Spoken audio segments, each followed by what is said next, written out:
সুন্নাতে মুআক্কাদা পালন করার সাথে সাথে সুন্নাতে জায়েদা যারা পালন করে সমাজের মধ্যে দেখবেন ওই মানুষটা সুন্নাতে জায়েদা আমল করার কারণে আস্তে আস্তে ওই আল্লাহর বান্দাটা মঞ্জিলে মাকসাদ পর্যন্ত চলে যায়, একদম মঞ্জিলে মাকসাদ পর্যন্ত চলে যায়।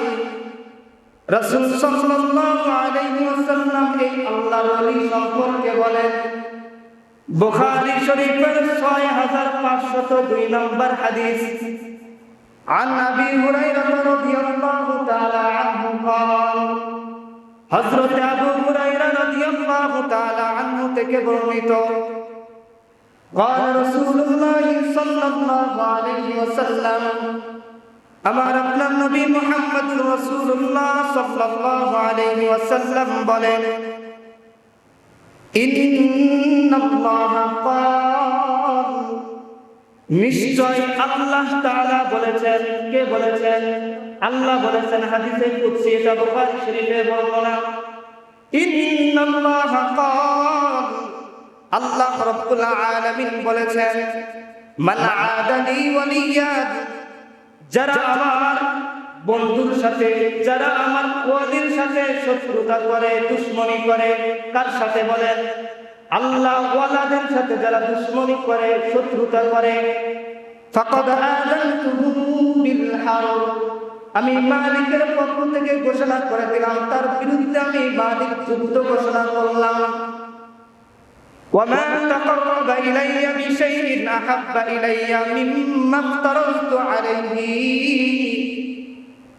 আমার বান্দাদের মধ্যে আমি যেই ফরজগুলো আমি আমার বান্দার উপরে ফরজ করেছি, ওই ফরজগুলো আদায় করার মাধ্যমে আমার নৈকট্য অর্জন করতে পারবে না। ওয়ামা ইয়াজালু আবদি ইয়াতাকাররাবু ইলাইয়া বিন-নওয়াফিলি, আমার বান্দাগুলো ফরজ হুকুমগুলো আদায় করার পরে বান্দা যখন নফলের দিকে চলে যায়, ওই বান্দাটা আস্তে আস্তে আমার নৈকট্য হাসিল করতে থাকে, ওই বান্দাটা আস্তে আস্তে আমার নৈকট্য অর্জন করতে থাকে। হাত্তা উহিব্বুহু, বান্দা আস্তে আস্তে নফল করার কারণে আমি বান্দার প্রতি পাগল হয়ে যায়, আশিক হয়ে যায়, বান্দার প্রেমে আমি আল্লাহ পাগল হয়ে যায়। পাগল হওয়ার কারণে আমার ওই নফলকারী বান্দাকে আমি ভালোবাসতে শুরু করে দেই। ফাইদা আহবাবতুহু, যখন আমি আমার ওই নফলকারী সুন্নাতে জায়েদা পালনকারী বান্দাকে ভালোবাসতে শুরু করে দিলাম, ভালোবাসতে বাসতে বান্দার সাথে আমার এমন একটা সম্পর্ক হয়ে যায়, বান্দার সাথে এমন একটা কানেকশন আমার মধ্যে হয়ে যায়। কুনতু সামাউল্লাযী ইয়াসমাউ বিহি, ওই আমার কান বান্দার কান হয়ে যায়, আমার কান বান্দার কান হয়ে যায়, আমার কান বান্দার কান হয়ে যায়, যার মাধ্যমে বান্দা সবকিছু শুনতে পায়। ওয়াবাসারুল্লাযী ইউবসিরু বিহি, বান্দার চোখ, আমার চোখ বান্দার চোখ হয়ে যায়, যার মাধ্যমে বান্দা সবকিছু দেখতে পায়। ওয়ায়াদাহুল্লাতী ইয়াবতিশু বিহা, বান্দার হাত আমার হাত হয়ে যায়।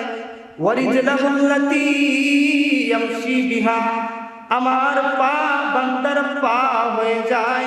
ওয়া ইন সাআলানী লাউআতিয়ান্নাহু, অতঃপর বান্দা যখন আমার কাছে কোনো কিছু প্রার্থনা করে, ওই বান্দার প্রার্থনা করতে দেরি হয়, আমি আমার বান্দার প্রার্থনা কবুল করতে দেরি হয় না। বান্দা প্রার্থনা করার সাথে সাথে আল্লাহ ওয়ালাদের দেখবেন, আল্লাহ ওয়ালা দুইটা হাত উঠানোর সাথে সাথে আল্লাহ তাআলা ওই হাতকে কবুল করে নেয়, ওই দোয়াকে কবুল করে নেয়। ওয়ালা ইন ইসতাআযানি লাউঈযান্নাহু, ওই বান্দা যখন আমার কাছে আশ্রয় চায়, আমি আল্লাহ রাব্বুল আলামিন আমার ওই বান্দাকে আশ্রয় দান করি। ওয়ামা তারুতুহু আন শাইইন আলা ফাইলহু তারাদ্দুদি, আমি এমন কোন কাজ করতে দ্বিধাবোধ করি না যতটুকু দ্বিধাবোধ করি নাফসিল মুমিন, মুমিন বান্দার জান কবজ করতে আমার বড় মায়া লাগে। মুমিন বান্দার জান কবজ করতে আমার বড় মায়া লাগে। কেন মায়া লাগে রে মুমিন? মায়া লাগার কারণ হলো ইয়াকরাহুল মাউত। মুমিন বান্দারা মৃত্যুকে অপছন্দ করে, মৃত্যুবরণ করতে চায় না, মরণ থেকে সবাই ভয় পায়। ওয়া আনা আকরাহু মাসাআতুহু, আমি আমার ওই বান্দাকেও কষ্ট দিতে অপছন্দ করি। সুন্নাতের জায়গা লম্বা, সুন্নাতের জায়গা যারা পালন করবে আল্লাহর কাম বান্দার কাম হয়ে যায়, আল্লাহর জবান বান্দার জবান হয়ে যায়, আল্লাহর হাত বান্দার হাত হয়ে যায়। বান্দা যখন যা বলে আল্লাহ তাআলা সাথে সাথে বান্দার চাওয়াকে পূরণ করে দেয়। কে? আর জোরে বলেন কে? সুন্নাহ এর আসল অর্থ কি? সুন্নাহ এর আসল অর্থ হলো তিনটা। সুন্নাহ এর এক নম্বর অর্থ হলো নবীজির হাদিস। সুন্নাহ এর এক নম্বর অর্থ হলো নবীজির হাদিস। দুই নম্বর আমরা আলোচনা করেছিলাম সুন্নাহ এর দ্বিতীয় অর্থ হলো নবীজির আমলি সুন্নাহ, নবীজির কাজ, নবীজির আমল এবং সমর্থন। এই নবীজির আমল এটা আবার দুই ভাগে বিভক্ত, সুন্নাতে মুআক্কাদা, সুন্নাতে জায়েদা। আমরা সুন্নাতে মুআক্কাদা আদায় করলে লাভ কি, ছেড়ে দিলে ক্ষতি কি, সে বিষয়ে আলোচনা করেছিলাম। সুন্নাতে মুআক্কাদা কাকে বলে এই বিষয়টা আমাদের মাঝ থেকে ছুটে গিয়েছিল। সুন্নাতে মুআক্কাদা বলা হয় ফরজ এবং ওয়াজিবের পরে যেটার স্থান তাকেই বলা হয় সুন্নাতে মুআক্কাদা। ফরজ এবং ওয়াজিবের পরে যেই জায়গা যেটার স্থান সেটাকে বলা হয় সুন্নাতে মুআক্কাদা। এটা হলো নবীজির আমলে সুন্নাত। এটা আমাদের জন্য অনুসরণীয়, অনুকরণীয়। আমাদের সকলে এই সুন্নাতটা, সুন্নাতে মুআক্কাদা সকলকে আদায় করতে হবে, পালন করতে হবে। সুন্নাতে মুআক্কাদা আদায় করলে লাভ কি, ফজিলত কি? আমাকে আপনাকে কাল কিয়ামতের ময়দানে নবীজি খাস শাফাআত করে আমাকে আপনাকে আল্লাহর জান্নাতে নিয়ে যাবে। দুই নাম্বার সুন্নাহের দ্বিতীয় অর্থের মধ্যে দুই নাম্বার হলো সুন্নাতে জায়েদা। সুন্নাতে জায়েদা, এই সুন্নাতে জায়েদা আদায় করলে, আমল করলে লাভ কি, ছেড়ে দিলে ক্ষতি কি, সেই বিষয়ে আজকে আলোচনা ইনশাআল্লাহ। এবং সুন্নাহের তিন নাম্বার অর্থ যেটা, সেটা নিয়ে আলোচনা। সময় কিন্তু শেষ করতে পারবো কিনা আল্লাহু আ'লাম, ভাই ভালো জানেন। তা সুন্নাতে জায়েদা আদায় করলে লাভ কি, ছেড়ে দিলে ক্ষতি কি? সুন্নাতে জায়েদা আমি আপনি যদি আদায় করি, সুন্নাতে জায়েদা মানে আপনার সুন্নাতে মুআক্কাদা, ফরজ ওয়াজিব সুন্নাতে মুআক্কাদার পরে যেটার স্থান সেটাকে বলা হয় সুন্নাতে জায়েদা, মুস্তাহাব বা নফল। এই নফল মুস্তাহাব সুন্নাতে জায়েদা আমি আপনি আমল করলে আমার আপনার লাভ কি হবে? লাভ হলো দুনিয়ার মধ্যে যখন কোনো মানুষ গুনাহে কবিরা থেকে বেঁচে থাকবে, এক নাম্বার গুনাহে কবিরা থেকে বেঁচে থাকবে। দুই নাম্বার ফরজ সঠিকভাবে, ফরজগুলো যতগুলো ফরজ আছে বান্দা বান্দির উপরে, যতগুলো ফরজ হুকুম আছে এই হুকুমগুলো যারা সঠিকভাবে আদায় করবে। তিন নাম্বার ওয়াজিবাতগুলো যারা সঠিকভাবে আদায় করবে। চার নাম্বার সুন্নাতে মুআক্কাদা যারা আদায় করবে তারা ঠিক আছে, তারা আল্লাহ জান্নাতে যাইতে পারবে, আল্লাহ জান্নাতে যাওয়ার মালিক তারা হয়ে যাবে। জান্নাতে আমি আপনি যাইতে পারবো এই চারটা কাজ করলে। এক নাম্বার কি? গুনাহে কবিরা। এক নাম্বার কি? সবাই আসল করবে, গুনাহে কবিরা থেকে যারা বেঁচে থাকবে। দুই নাম্বার ফরজ হুকুমগুলো যারা সঠিকভাবে আদায় করবে। তিন নাম্বার যারা ওয়াজিবাতগুলো সঠিকভাবে আদায় করবে। চার নাম্বার যারা সুন্নাতে মুআক্কাদা সঠিকভাবে দাওয়ামের সাথে যারা আদায় করবে তারা আল্লাহর জান্নাতে চলে যাবে। সুবহানাল্লাহ।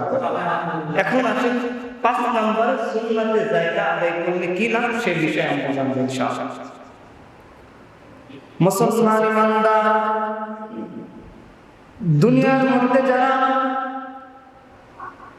এক নাম্বার যারা গুনাহের কবিরা থেকে বেঁচে থাকবে, দুই নাম্বার যারা ফরজ হুকুমগুলো যারা সঠিকভাবে আদায় করবে, তিন নাম্বার যারা ওয়াজিবাতগুলো যারা সঠিকভাবে আদায় করবে, চার নাম্বার যারা সুন্নাতে মুআক্কাদা যারা আদায় করবে, দাওয়ামের সাথে সুন্নাতে মুআক্কাদা ইচ্ছাকৃতভাবে কখনো ছাড়বে না। এই চারটা কাজ যারা করবে, দুনিয়া থেকে এই মানুষটা বিদায় নিয়ে যাওয়ার সাথে সাথে, কবরের মধ্যে যাওয়ার সাথে সাথে মালিকের পক্ষ থেকে জান্নাতের সুসংবাদ পেয়ে যাবে। বেশি কিছু না, এই চারটা কাজ। এই চারটা কাজ করার সাথে সাথে প্লাস হিসাবে 5 নাম্বার কাজ যারা করবে, 5 নাম্বার কাজ হলো দুনিয়ার মধ্যে যারা সুন্নাতে জায়দা কখনো ছাড়ে না। সুন্নাতে জায়দা কেমন? আসরের নামাজের আগে 4 রাকাত সুন্নত আছে কিনা বলেন? ইশার নামাজের আগে 4 রাকাত সুন্নত আছে কিনা বলেন? এই 4 রাকাত সুন্নাতের সুন্নাতগুলো হলো সুন্নাতে জায়দা বা নফল মুস্তাহাব আমল। এই মুস্তাহাব আমলগুলো যারা করবে, তারা শুধু মালিকের জান্নাত পাবে না, বরং তারা মালিকের কাছে আল্লাহর ওলি, আল্লাহর বন্ধু হিসাবে তারা প্রাপ্ত হয়ে যাবে। যারা সুন্নাতে জায়দা পালন করবে তারা কি আল্লাহর ওলি হয়ে যাবে। সুবহানাল্লাহ বলেন। সুন্নাতে মুআক্কাদা পালন করার সাথে সাথে সুন্নাতে জায়দা যারা পালন করে, সমাজের মধ্যে দেখবে ওই মানুষটা সুন্নাতে জায়দা আমল করার কারণে আস্তে আস্তে ওই আল্লাহর বান্দাটা মঞ্জিলে মাকসাদ পর্যন্ত চলে যায়। একদম মঞ্জিলে মাকসাদ পর্যন্ত চলে যায়। রাসূল সাল্লাল্লাহু আলাইহি ওয়াসাল্লাম এই আল্লাহর ওলি সম্পর্কে বলেন, বুখারী শরীফের 6502 নম্বর হাদিস, عن أبي هريرة رضي الله تعالى عنه قال, হযরত আবু হুরায়রা রাদিয়াল্লাহু তাআলা আনহু থেকে বর্ণিত, قال رسول الله صلى الله عليه وسلم, আমার আপনার নবী মুহাম্মদুর রাসূলুল্লাহ সাল্লাল্লাহু আলাইহি ওয়াসাল্লাম বলেন, ইন্নাল্লাহা ক্বাল, নিশ্চয় আল্লাহ তাআলা বলেছেন। কে বলেছেন? আল্লাহ বলেছেন। হাদিসে কুদসি, এটা বুখারী শরীফে বর্ণনা। ইন্নাল্লাহা ক্বাল, আল্লাহ রাব্বুল আলামিন বলেছেন, মান আদালি ওয়ালিয়ান, যারা আমার বন্ধুর সাথে, যারা আমার ওয়ালির সাথে শত্রুতা করে, দুশমনি করে, কার সাথে বলেন? আল্লাহ ওয়ালাদের সাথে যারা দুশমনি করে, শত্রুতা করে, ফাকাদ আযানতুহু বিল হারব, আমি মালিকের পক্ষ থেকে ঘোষণা করে দিলাম, তার বিরুদ্ধে আমি মালিক যুদ্ধ ঘোষণা করলাম। ওয়ামা তাকাররাবা ইলাইয়া বিশাইইন আহাব্বা ইলাইয়া মিম্মা ইফতারাতু আলাইহি, আমার বান্দাদের মধ্যে আমি যেই ফরজগুলো আমি আমার বান্দার উপরে ফরজ করেছি, ওই ফরজগুলো আদায় করার মাধ্যমে আমার নৈকট্য অর্জন করতে পারবে না। ওয়ামা ইয়াজালু আবদি ইয়াতাকাররাবু ইলাইয়া বিন নওয়াফিলি, আমার বান্দাগুলো ফরজ হুকুমগুলো আদায় করার পরে বান্দা যখন নফলের দিকে চলে যায়, ওই বান্দাটা আস্তে আস্তে আমার নৈকট্য হাসিল করতে থাকে। ওই বান্দাটা আস্তে আস্তে আমার নৈকট্য অর্জন করতে থাকে। হাত্তা উহিব্বুহু, বান্দা আস্তে আস্তে নফল করার কারণে আমি বান্দার প্রতি পাগল হয়ে যাই, আশিক হয়ে যাই। বান্দার প্রেমে আমি আল্লাহ পাগল হয়ে যাই। পাগল হওয়ার কারণে আমার ওই নফলকারী বান্দাকে আমি ভালোবাসতে শুরু করে দেই। ফাইযা আহবাবতুহু, যখন আমি আমার ওই নফলকারী সুন্নাতের জায়গা পালনকারী বান্দাকে ভালোবাসতে শুরু করে দিলাম, ভালোবাসতে বাসতে বান্দার সাথে আমার এমন একটা সম্পর্ক হয়ে যায়, বান্দার সাথে এমন একটা কালেকশন আমার মধ্যে হয়ে যায়। কুনতু সামাউল্লাযী ইয়াসমাউ বিহি, ওই আমার কান বান্দার কান হয়ে যায়, আমার কান বান্দার কান হয়ে যায়, আমার কান বান্দার কান হয়ে যায়, যার মাধ্যমে বান্দা আমার সবকিছু শুনতে পায়। ওয়াবাসারুল্লাযী ইউবসিরু বিহি, বান্দার চোখ, আমার চোখ বান্দার চোখ হয়ে যায়, যার মাধ্যমে বান্দা সবকিছু দেখতে পায়। ওয়ায়াদাহুল্লাতী ইয়াবতিশু বিহা, বান্দার হাত আমার হাত হয়ে যায়। ওয়ারিজলাহুল্লাতী ইয়ামশী বিহা, আমার পা বান্দার পা হয়ে যায়। ওয়া ইন সাআলানী লাউতিআন্নাহু, অতঃপর বান্দা যখন আমার কাছে কোনো কিছু প্রার্থনা করে, ওই বান্দার প্রার্থনা করতে দেরি হয়, আমি আমার বান্দার প্রার্থনা কবুল করতে দেরি হয় না। বান্দা প্রার্থনা করার সাথে সাথে আল্লাহ ওয়ালাদের দেখবেন, আল্লাহ ওয়ালা দুইটা হাত উঠানোর সাথে সাথে আল্লাহ তাআলা ওই হাতকে কবুল করে নেয়, ওই দোয়াকে কবুল করে নেয়। ওয়ালা ইন ইসতাআযানি লাউঈযান্নাহু, ওই বান্দা যখন আমার কাছে আশ্রয় চায়, আমি আল্লাহ রাব্বুল আলামিন আমার ওই বান্দাকে আশ্রয় দান করি। ওয়ামা তারুদু আন শাইইন আলা ফাইলহু তারাদ্দুদি, আমি এমন কোন কাজ করতে দ্বিধাবোধ করি না যতটুকু দ্বিধাবোধ করি আন নাফসিল মুমিন, মুমিন বান্দার জান কবজ করতে আমার বড় মায়া লাগে, মুমিন বান্দার জান কবজ করতে আমার বড় মায়া লাগে। কেন মায়া লাগে রে মুমিন?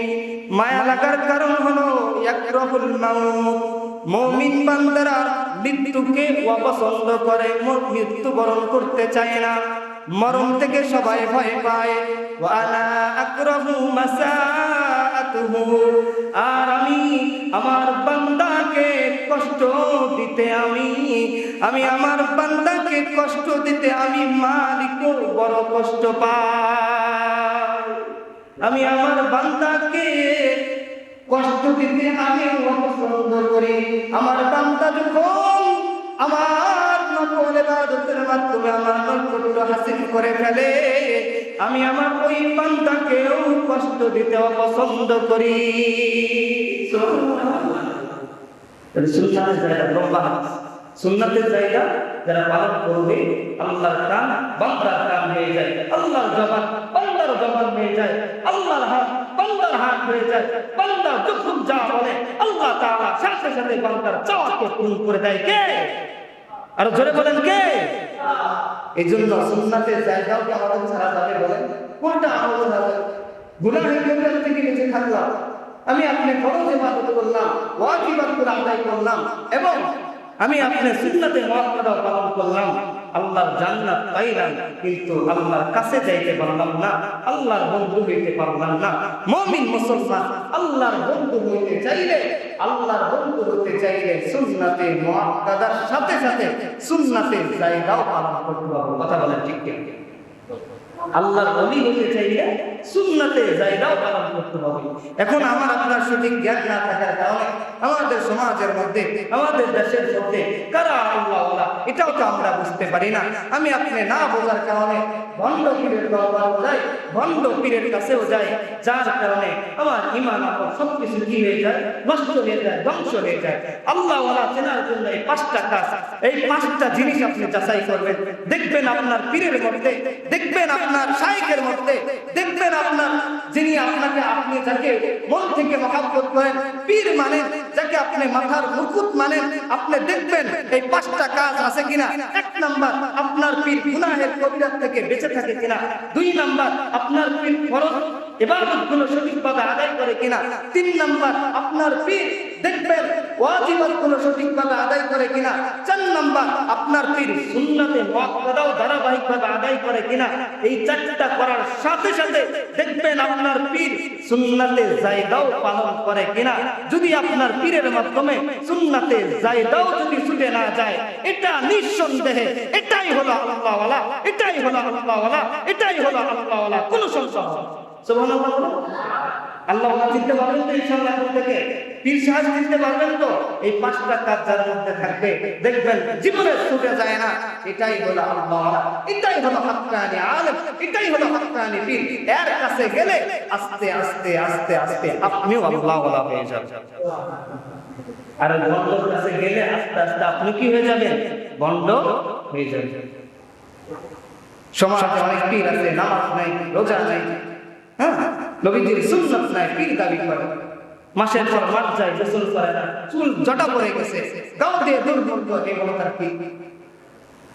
তাহলে বুঝছেন, আজকে থেকে আপনাদের সহজ বোঝায় এই পাঁচটা গুণ যার মধ্যে থাকবে সে কি বলেন? আল্লাহওয়ালা। সে কি? আল্লাহওয়ালা। আমি তো হাদিসের মাধ্যমে বুখারী শরীফের 6502 নম্বর হাদিস দেখবেন, সুন্দর করে বোঝা যায়, বাংলা অনুবাদ দেখবেন। তাহলে আল্লাহওয়ালা চিনতে পারবেন তো এখন থেকে? এই আল্লাহওয়ালা চেনার কয়টা আলামত? পাঁচটা আলামত। এই পাঁচটা আলামত যার মধ্যে থাকবে মনে করবেন ওটাই কি? আল্লাহওয়ালা। ওটাই আপনি তাকে পীর হিসাবে মানতে পারেন, আপনার মুরব্বি হিসাবে মানতে পারবেন, তার কাছে যাইবেন আস্তে আস্তে। যেমন আপনাদের এলাকায় যে খানকা আছে, উনি আপনাদের, আমি গিয়েছিলাম একদিন, আল্লাহ আমি যতটুকু দেখলাম, আল্লাহ ওনার মধ্যে অনেক ইলম দিয়েছে, ওনার আমল আছে। উনি ওনার মাধ্যমে যারা এলাকা থেকে যারা গিয়েছে, যারা দাড়িবিহীন ছিল যারা দাড়িওয়ালা হয়েছে, যারা নামাজ পড়ে না তারা নামাজিওয়ালা হয়েছে। কথা বলতে ঠিক কিনা? আমার কথার সাথে মিল আছে? যারা গিয়েছে তারা সবাই কি হয়েছে? নামাজিওয়ালা হয়ে গেছে, দাড়িওয়ালা হয়ে গেছে। এই জন্য যাদের মধ্যে পাঁচটা গুণ থাকবে আপনারা মনে করবেন কি তারা আল্লাহওয়ালা, তারা আল্লাহর ওলি। তাদের কাছে যাবেন, তাদের সাথে দুশমনি করা যাবে না। আল্লাহ রাসূল বলেন, মান আদানি ওয়ালিয়ান, যারা আমার ওলির সাথে, যারা আমার ওলির সাথে কি করে? দুশমনি করে। কি করে? যারা আমার ওলির সাথে দুশমনি করে তাদের বিরুদ্ধে আমি আল্লাহ নিজে যুদ্ধ ঘোষণা করে দিলাম। নাউজুবিল্লাহ। এই জন্য আল্লাহওয়ালার সাথে বিরোধিতা করা যাবে? এই আল্লাহওয়ালার বিরোধিতা করা যাবে? কথা বলেন। আল্লাহওয়ালার বিরোধিতা করা যাবে না, হাক্কানি আল্লাহওয়ালার বিরোধিতা করা যাবে না। আল্লাহ রাব্বুল আলামিন আমাদের সকলকে তৌফিক দান করুন। সকলে বলেন আমিন। সুন্নাতে জায়েদা আমি আপনি পালন করলাম। এখন আসেন সুন্নাতে 3 নাম্বার, সুন্নাহের 3 নাম্বার অর্থ। আমরা 2 নাম্বার করেছি। সুন্নাহের 1 নাম্বার অর্থ কি? হাদিস। 2 নাম্বার সুন্নাহের অর্থ কি? নবীজির আমল এবং সমর্থন। এই আমলটা আবার 2 ভাবে বিভক্ত। 1 নাম্বার কি? সুন্নাতে মুআক্কাদা, সুন্নাতে জায়েদা। এখন আসেন সুন্নাহের 3 নাম্বার অর্থ। গত সপ্তাহে বলেছিলাম সুন্নাহের 3 নাম্বার অর্থ। সুন্নাহের 3 নাম্বার অর্থ হলো নবীজির তরিকা। কি বললাম? নবীজির তরিকা, নবীজির পথ, নবীজির দেখানো পথ, নবীজির আদর্শ। নবীজির আদর্শকে কি বলা হয়? সুন্নাহ বলা হয়। এই সুন্নাহ নবীজির তরিকা অনুযায়ী, এই নবীজির ছোট ছোট সুন্নাহ আপনার জিন্দেগি কেমনে চালাইবেন, আপনি বাথরুমে কেমনে যাবেন, আপনি বিবাহ কেমনে করবেন, আপনি সংসার কেমনে চালাইবেন, আপনি সমাজ কেমনে চালাইবেন, সবগুলো বিষয়কে একসাথে কি বলা হয়? নবীজির তরিকা। নবীজির তরিকা সুন্নাহের 3 নাম্বার অর্থ। এই নবীজির তরিকা, এই সুন্নাহগুলো পালন করার ফজিলত কেমন? হযরত ইমাম শাফি রাহমাতুল্লাহি আলাইহি খাদেমকে পাঠিয়ে দিয়েছে ইমাম আহমদ ইবনে হাম্বলের কাছে। ইমাম আহমদ ইবনে হাম্বল রাহমাতুল্লাহি আলাইহির কাছে খাদেম চলে গেছে। খাদেম এসে ইমাম আহমদ ইবনে হাম্বলকে সুসংবাদ জানায় দেয়, ইমাম শাফি স্বপ্নের মধ্যে রাহমাতুল লিল আলামিন তাকে জানায় দিয়েছে ইমাম আহমদ যেই কথার উপরে অটল রয়েছে, অবিচল রয়েছে, ইমাম আহমদ যেন সেই কথার উপর অবিচল থাকে, অটল থাকে। খাদেম এসে ইমাম আহমদ ইবনে হাম্বলকে ডাকতে বলে, ও ইমাম, আপনি যেই কথার উপর অবিচল আছেন, যেই কথার উপর অটল আছেন, আপনি সেই কথার উপর অবিচল থাকেন। আপনি যেই কথার উপরে আছেন এটাই হলো চিরসত্য এবং মুক্তি, শান্তির পথ, সফলতার পথ। সুবহানাল্লাহ বলেন। খাদেমের এই সুসংবাদ শুনে ইমাম আহমদ ইবনে হাম্বল ডাক দিয়ে বলে, ও খাদেম, তুমি যেহেতু আমাকে সুসংবাদ দিয়েছো, আর কেউ যদি কখনো কোনো সুসংবাদ দেয় তাকে নবীজির সুন্নাত হলো কোনো কিছু হাদিয়া দাও। কি দাও বলে? কেউ যদি ভালো কোনো সুসংবাদ দেয় তাকে নবীর সুন্নাত হলো কিছু হাদিয়া দাও। ও খাদেম, তুমি আমাকে সুসংবাদ দিয়েছো, তোমাকে উপহার দেওয়ার মতো, হাদিয়া দেওয়ার মতো জালিমের জিন্দাতখানায় আমার কাছে কিছু নাই। ও খাদেম, তারপর তো আমি নবীর এই সুন্নাতকে ছাড়তে পারি না। ইমাম আহমদ ইবনে হাম্বল চোখের পানি ফেলা কান্দার বলে, খাদেম রে, আমার শরীরের মধ্যে যেই জামা আছে এই জামাটা খুলিয়া আমি তোমাকে হাদিয়া দিলাম। আমি জানি আগামীকাল থেকে জালিমের বেতের আঘাত ডাইরেক্ট আমার চামড়ার উপরে লেগে যাবে। জালিমের বেতের আঘাত আমি চামড়ার উপর ডাইরেক্ট লাগাইতে পারি, কিন্তু নবীজির সুন্নাহকে ছাড়তে পারি না। খাদেম এবার জামাটা হাদিয়া নিয়ে ইমাম শাফির দরবারে গেছে। ইমাম শাফি ডাকতে বলে, এই খাদেম, তুমি সুসংবাদ দিয়েছো? বলে, হ্যাঁ আমি সুসংবাদ দিয়েছি। বলে, সুসংবাদ কি দিয়েছে এটা পরে বলো, আগে বলো ইমাম আহমদ তোমাকে কি হাদিয়া দিয়েছে? খাদেম বড় আশ্চর্য হয়ে গেলেন, ডাকতে বলে, ইমাম আপনি কেমনে জানলেন ইমাম আহমদ আমাকে হাদিয়া দিয়েছে? ইমাম শাফি রাহমাতুল্লাহি আলাইহি বলেন, এই খাদেম, জামানার আশিক রাসূল তিনি তোমাকে নবীজির সুন্নাত, কেউ যদি কখনো সুসংবাদ দেয়, হাদিয়া দেওয়া সুন্নাত, জামানার আশিক রাসূল তোমাকে হাদিয়া ছাড়া পাঠাবে, এটা কখনো হতে পারে না। জামানার আশিক রাসূল তিনি যে নবীর সুন্নাত ছাড়া তোমাকে যে পাঠিয়ে দিবে, এটা কখনো হতে পারে না, তোমাকে হাদিয়া দিয়েছে। খাদেমকে ডাকতে খাদেম এবার বলে, ও ইমাম, আমাকে জালিমের জিন্দাখানায় হাদিয়া দেওয়ার মতো কিছু ছিল না, আমাকে একটা তার শরীর থেকে জামা তুলে দিয়েছে। এই জামাটা জালিমের বেতের আঘাতে আঘাতে ছিঁড়ে গিয়েছে, তারপর আমাকে হাদিয়া দিয়েছে। ইমাম শাফি রাহমাতুল্লাহি আলাইহি ডাকতে বলে, ও খাদেম, তুমি তোমার জামাটা আমার হাতে একটু দিয়ে দাও। খাদেমকে ডাকতে বলে, ইমাম আহমদের জামাটা আমাকে একটু দাও। ইমাম আহমদ ইবনে হাম্বল রাহমাতুল্লাহি আলাইহি জামা নিয়া ইমাম শাফি রাহমাতুল্লাহি আলাইহি ঘরের মধ্যে যায়। ঘরের মধ্যে যাওয়ার পরে ইমাম শাফি রাহমাতুল্লাহি আলাইহি কিছুক্ষণ পরে খাদেমকে বলে, খাদেম নাও তোমার হাদিয়া তোমাকে দিয়ে দিলাম। ইমাম আহমদ ইবনে হাম্বলকে খাদেম ডাকতে বলে, ইমাম বলেন, আপনাকে আমি শুকনা জামা দিলাম, আপনি কেন আমাকে ভিজা জামা দিলেন? ভিজা জামা দেওয়ার কারণ কি আমি জানতে চাই। ইমাম শাফি রাহমাতুল্লাহি আলাইহি বলেন, ইমাম, জামানার আশিক রাসূলের জামা মোবারক আমি ভিজাইয়া এক বোতল পানি আমি আমার ঘরের মধ্যে সংরক্ষণ করে রেখে দিয়েছি। আমার হালদেরকে বলে যাব, আমি যখন দুনিয়ার থেকে বিদায় নিয়ে চলে যাব, আমার জিন্দেগির শেষ গোসল যেন ইমাম আহমদ ইবনে হাম্বলের জামার ভিজা পানি দ্বারা গোসল করা দেয়। আমি আশা করি আমার মন বলে, মুত্তাবায়ে সুন্নাহ, যেই সুন্নাতের অনুসরণকারী ইমাম আহমদ ইবনে হাম্বলের ভিজা জামার পানির বিনিময়ে আমার মন বলে, আমি কবরে যাওয়ার পরে আমার কবরটা কখনো কষ্ট হবে না। সুবহানাল্লাহ। সুন্নাতের দাম, সুন্নাতের বরকত, একজন ইমাম আর একজন ইমামের সুন্নাত, তিনি একজন ইমাম আর একজনের সুন্নাত, একজন ইমাম অপরজন ইমামের কি সুন্নাত আছে এটা আরেকজন বুঝতে পারে, যে উনি এই সুন্নাত ছাড়তে পারে না। একজন ইমামের সাথে আরেকজন ইমামের কত সুন্দর মহব্বত, কত সুন্দর মিল রয়েছে, তারা জানেন একজন ইমাম নবীজির ছোট্ট সুন্নাত হলেও, একদম নিম্নমানের সুন্নাত হলেও মুস্তাহিদ আইম্মায়ে মুস্তাহিদ হযরত ইমামগণ তারা এই সুন্নাতকে ছাড়তে পারে না। আর এই ছোট্ট ছোট্ট সুন্নাতে আমরা মুস্তাহাব, এই নফল, এই ছোট ছোট সুন্নাত আমি আপনি পালন করলে লাভ কি হবে? আগেই তো বলেছিলাম, তারা কি হয়ে যাবে? আল্লাহ ওয়ালা হয়ে যাবে। আল্লাহ ওয়ালা যারা আছে তাদের কাছে আপনিও গেলে আপনিও কি হয়ে যাবেন? আল্লাহ ওয়ালা হয়ে যাবেন। এই জন্য মুসলমান, আপনাদেরকে বলতে চাই, নবীজির সুন্নাত আমাদের মধ্যে নাই, আমরা নবীজির সুন্নাত পালন করতে চাই না, নবীজির সুন্নাত আমাদের সন্তানদেরকে শিক্ষা দিতে চাই না। বেঈমান ইহুদি খ্রিস্টানদের চক্রান্ত করিয়া আমরা ইহুদি খ্রিস্টানদের আমরা কালচার গুলো সন্তানদেরকে শিক্ষা দেই, নবীজির সুন্নাত আমাদের মধ্যে নাই।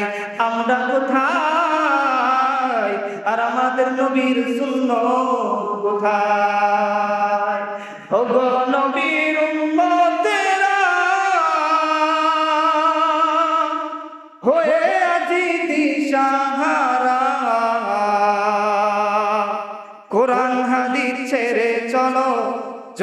যাহা চাই মনে, নবী বিনে কে তরাবে ফুলসিরাত মিজানে, নবী বিনে কে তরাবে ফুলসিরাত মিজানে। এমন নবী